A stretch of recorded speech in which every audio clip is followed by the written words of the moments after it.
காஞ்சிபுரம் மாவட்டம் உத்திரமேரூர் அருகே விவசாயியை ஏமாற்றி போலி ஆவணங்கள் தயாரித்து வேறு ஒருவருக்கு நிலத்தை விற்பனை செய்த கும்பலை கைது செய்ய சென்னை உயர்நீதிமன்றம் உத்தரவு பிறப்பித்தும் நீதிமன்ற உத்தரவை துளியும் மதிக்காமல் ஒருதலைபட்சமாக செயல்படும் காவல்துறையினர் மீது நடவடிக்கை எடுத்து நீதியை நிலைநாட்ட வேண்டும் என பாதிக்கப்பட்ட விவசாயி கோரிக்கை வைத்துள்ளார். மோசடி கும்பல் சிக்கியது எப்படி? விரிவாக பார்க்கலாம்.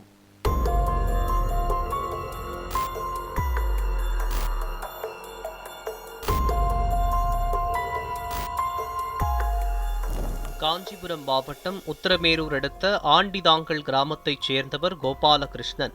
இவருக்கு அந்த பகுதியில் சுமார் 3 ஏக்கர் விளைநிலம் உள்ளது. ஆனால் அந்த நிலத்திற்கு செல்ல கோபாலகிருஷ்ணனுக்கு முறையான பாதை இல்லாததால் அதே ஊரைச் சேர்ந்த ஆண்டாளம்மாள் என்பவரின் மகன் சரவணனுக்கு சொந்தமான 60 சென்ட் நிலத்தை விலைக்கு பேசி வாங்கியதாக கூறப்படுகிறது. ஆனால் அந்த நிலத்தை பத்திரப்பதிவு செய்ய சென்றபோது முறையான ஆவணங்கள் இல்லை என்றும் ஆண்டாளம்மாள் மற்றும் அவரது 3வது மகன் ராமகிருஷ்ணன் ஆகியோர் காணாமல் போயுள்ளதாகவும் அவர்கள் இல்லாமல் பத்திரப்பதிவு செய்ய முடியாது என்று கூறியுள்ளனர். நிலம் கிரயத்துக்கு கொடுக்குறேன்னு சொன்னாங்க. அதன் பிரகாரம் போயிட்டு அவங்களோட விலை பேசி அதுக்கான பணத்தையும் கொடுத்து கவரும் வாங்கினேன். வாங்கிட்டு சில நாட்கள் கழிச்சு ரெஜிஸ்டர் பண்ணி தரேன்னு சொன்னாங்க. அதுக்கப்புறம் அந்த ஆவணங்களை எடுத்துகிட்டு போயிட்டு பார்க்கும்போது ரீசார்ஜில் அதில் 2 நபர்கள், வாரிசான 2 நபர்கள் அதில் காணாமல் போயிட்டாங்க. காணாமல் போயினவங்களுடைய சர்டிஃபிகேட்டோ மற்றதோ எதுவும் இல்லை. அது வரைக்கும் இதை ரெஜிஸ்டர் பண்ண முடியாது அப்படின்னு சொல்லிட்டாங்க. ஆனால் ஒரு குறிப்பிட்ட நாள் கழிச்சு வேற ஒரு நபருக்கு இந்த நிலம் ரெஜிஸ்டர் பண்ணிருக்காங்க. இதனால் பத்திரப்பதிவு செய்ய முடியாமல் போனதால் ஆண்டாளம்மாள் வாரிசுகள் கோபாலகிருஷ்ணனை பத்திரப்பதிவு செய்யும் வரை நீங்கள் அந்த நிலத்தை அனுபவித்துக் கொள்ளலாம் என்று பவர் கொடுத்துள்ளார். இந்நிலையில் 1 ஆண்டுக்கு பிறகு அந்த இடத்தை வேறு ஒருவருக்கு ஆண்டாளம்மாளின் வாரிசுகள் கிரயம் செய்து கொடுத்துள்ளனர். உரிய ஆவணங்கள் இல்லை என்று தனக்கு பத்திரப்பதிவு செய்ய முடியாத நிலத்தை எப்படி வேறு ஒருவருக்கு பதிவு செய்ய முடிந்தது என்று குழம்பி போன கோபாலகிருஷ்ணன் தகவல் பெறும் உரிமை சட்டத்தின் மூலம் தகவல் பெற்றபோது ஆண்டாளம்மாள் மற்றும் அவரது மகன் ராமகிருஷ்ணன் ஆகியோர் இறந்துவிட்டதாக அரசு அதிகாரிகள் சிலரின் உதவியுடன் போலி ஆவணம் தயாரித்து விற்பனை செய்தது தெரியவந்துள்ளது.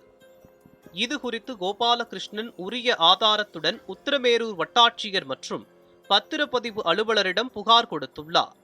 அவர்கள் மேற்கொண்ட விசாரணையில் அது போலியான ஆவணம் என்பது உறுதி செய்யப்பட்டு வட்டாட்சியர் மற்றும் பத்திரப்பதிவு அலுவலர் இருவரும் போலி ஆவணம் தயாரித்து மோசடி செய்த நபர்கள் மீது நடவடிக்கை எடுக்க மாவட்ட காவல் கண்காணிப்பாளர் மற்றும் பெருநகர் போலீசாருக்கு புகார் கொடுத்துள்ளனர். கோபாலகிருஷ்ணனும் தனியாக ஒரு புகார் கொடுத்துள்ளார். ஆனால் காவல்துறையினர் எந்த நடவடிக்கையும் எடுக்கவில்லை என்று கூறப்படுகிறது. இதனால் கோபாலகிருஷ்ணன் சென்னை உயர்நீதிமன்றத்தில் வழக்கு தொடர்ந்துள்ளார். வழக்கை விசாரித்த நீதிபதி கிருஷ்ணன் ராமசாமி உடனடியாக போலி ஆவணம் தயாரித்து மோசடி செய்த 11 நபர்கள் மீது பிணையில் வெளிவர முடியாத சட்டத்தில் வழக்கு பதிவு செய்து கைது செய்ய உத்தரவு பிறப்பித்துள்ளார். ஆனால் வழக்கு பதிவு மட்டும் செய்த போலீசார் சம்பந்தப்பட்ட நபர்களை கைது செய்யவில்லை என்று குற்றச்சாட்டு எழுந்துள்ளது. போலீசார் உரிய நடவடிக்கை எடுக்காமல் தன்னை அலைக்கழித்து வருவதால் போலீசார் மீது நீதிமன்ற அவமதிப்பு வழக்கு தொடரப்போவதாக கோபாலகிருஷ்ணன் கூறியுள்ளார்.